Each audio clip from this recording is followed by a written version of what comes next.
Hello students, आइए सीखते हैं कि एंटर किए हुए नंबर के फैक्टर्स कैसे निकालने हैं। सबसे पहले हम एक नंबर ले रहे हैं 8। जो भी नंबर लेना है उसका हाफ करना होगा। हाफ करके जो आंसर आएगा वहां तक हमें काउंटिंग लिखनी है, 1 से लेके 1 2 3 4। हमने हाफ तक काउंटिंग लिख ली। अब हमें क्या करना है, डिवाइड करके रिमाइंडर निकालने हैं। 8 नंबर को 1 से डिवाइड करके रिमाइंडर निकालना है। तो 1 8 आर 8 और रिमाइंडर हमारे पास 0 आया। तो इस तरह से हमारे पास रिमाइंडर आएगा। रिमाइंडर आने 0 आने का मीनिंग है कि 1 8 का फैक्टर है। जिस नंबर का रिमाइंडर 0 आएगा वो नंबर, वो डिवाइजर फैक्टर कहलाएगा। तो इसको अगर हमने कंप्यूटर के थ्रू फाइंड करना है, रिमाइंडर कैसे फाइंड करना है, तो हमें इस तरीके से लिखना होगा। 8%1 परसेंटेज साइन हमें रिमाइंडर देता है। तो इसी तरह से अब 8 को 2 से डिवाइड करके रिमाइंडर निकालना होगा। तो 2 से डिवाइड करने पे रिमाइंडर 0 आ रहा है, तो इसका मीनिंग 2 भी हमारा फैक्टर है 8 का। तो कंप्यूटर में 8%2 लिखने पे 0 आएगा। तो इसी तरह 8 को अब 3 से डिवाइड करके रिमाइंडर निकालना है। 3 का रिमाइंडर 0 नहीं आ रहा, तो 3 8 का फैक्टर नहीं है।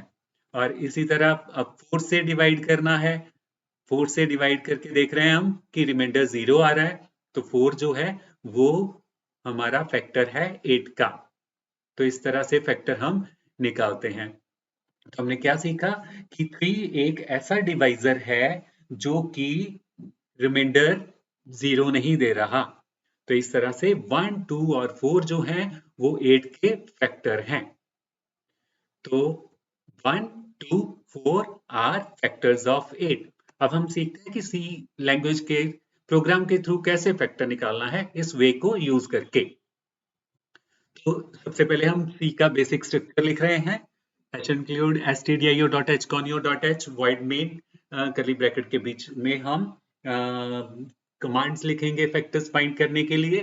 तो सबसे पहले हमें एक नंबर एंटर कराना होगा। मैसेज हम दे रहे हैं print F enter any number.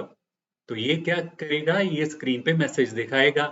तो इतना ही प्रोग्राम अगर रन किया जाए तो ओनली यही आएगा लिखा हुआ एंटर एनी नंबर। और ये हमें नंबर भी एंटर नहीं करने देगा। क्यों? क्योंकि हमने नंबर एंटर कराने की स्टेटमेंट ही नहीं लिखी। तो अब हमें एंटर कराने की स्टेटमेंट लिखनी होगी। तो यहाँ पे हम scanf %d, N percent N U M variable लिखकर हम नंबर एंटर कराएंगे। और नंबर जो एंटर होगा वो NUM वेरिएबल में रख दिया जाएगा।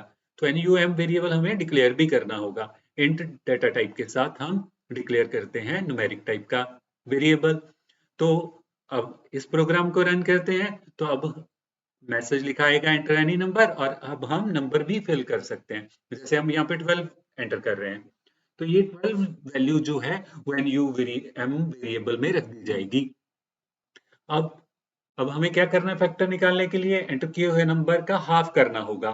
तो हाफ करने के लिए हमें 2 से डिवाइड करना होगा। तो अब हम यहाँ पे NUM/2 कर रहे हैं, 2 से डिवाइड कर रहे हैं। और जो भी 2 से डिवाइड करने पे आंसर आएगा वो HALF वेरिएबल में रख दिया जाएगा। और हाफ वेरिएबल हमें डिक्लेयर भी करना होगा। तो यहाँ पे हम हाफ वेरिएबल डिक्लेयर कर रहे हैं। तो हमने देखा कि हमने 12 में एंटर किया था, तो 12 हमारा NUM वेरिएबल में है, और 2 से डिवाइड करने पे हाफ में 6 आ जाएगा। अब हमारे पास हाफ में 6 आ चुका है। तो अब हमें क्या करना है, फैक्टर फाइंड करने के लिए 1 से लेके 6 तक रिमाइंडर निकालने होंगे। 1 से लेके 6 तक के नंबर को इस्तेमाल करना है हमें, और 12 नंबर को डिवाइड करना है। 12 को 1 से डिवाइड करके रिमाइंडर निकालना है, 2 से डिवाइड करके रिमाइंडर निकालना है, 3 से डिवाइड करके रिमाइंडर निकालना है, 4 से डिवाइड करके रिमाइंडर निकालना है, 5 से रिमाइंडर निकालना है, 6 से भी डिवाइड करना है। और जिसका भी रिमाइंडर 0 आता जाएगा वो हमारा फैक्टर होगा। तो कैसे, अब हमें सबसे पहले 1 से डिवाइड करके नंबर को 1 से डिवाइड करना है। नंबर %1 से लिखने से हमारे पास रिमाइंडर आ जाएगा ANS वेरिएबल में, और ANS वेरिएबल हमें डिक्लेयर भी करना होगा। और अब हमें ANS वेरिएबल की वैल्यू को चेक करना है कि क्या 0 है। कंप्यूटर चेक करे, तो कंप्यूटर को चेक करने के लिए इफ कमांड की जरूरत होती है। तो इफ से कंप्यूटर चेक करेगा कि क्या ANS में 0 है। अगर ANS वेरिएबल में 0 है तो क्या हो, 1 डिवाइजर जो है वो प्रिंट हो जाए। और इसी तरह अब नेक्स्ट क्या करना है, 2 से नंबर को डिवाइड करना है और रिमाइंडर निकाल के चेक करना है कि क्या 0 है। क्या 0 है तो फिर 2 प्रिंट हो जाए। इसी तरह 3 से रिमाइंडर निकाल के चेक करना है और प्रिंट करना है, फिर 4 से, फिर 5 से, फिर 6 से। तो ये तो एक लेंथी टास्क है, क्योंकि जब कोई लार्ज नंबर होगा तो हमें इतने टाइम्स लिखना मुश्किल होगा। तो इस टास्क को हम शॉर्टकट कैसे करें? शॉर्टकट करने के लिए हम लूप का इस्तेमाल करते हैं। तो जो स्टेटमेंट्स हमें बार बार लिखनी पड़ती हैं उसको एक बार लिखना होता है लूप के बीच में। तो ऐसे ये स्टेटमेंट्स हमें बार बार लिखनी पड़ रही हैं, 6 टाइम्स हमने लिखी, तो हम यहाँ पे एक टाइम लिखेंगे। तो यहाँ पे हम देख रहे हैं कि 1 2 3 इस जगह पे वैल्यूज चेंज होंगी।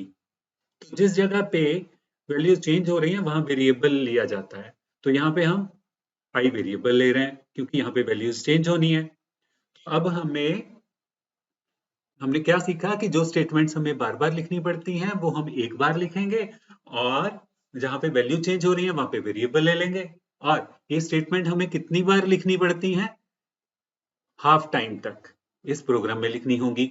तो अब हम लूप को एक से लेके फॉर लूप यूज करेंगे, फॉर लूप को एक से लेके हाफ तक चलाएंगे, तो हमें बार बार लिखने से बच जाएंगे हम।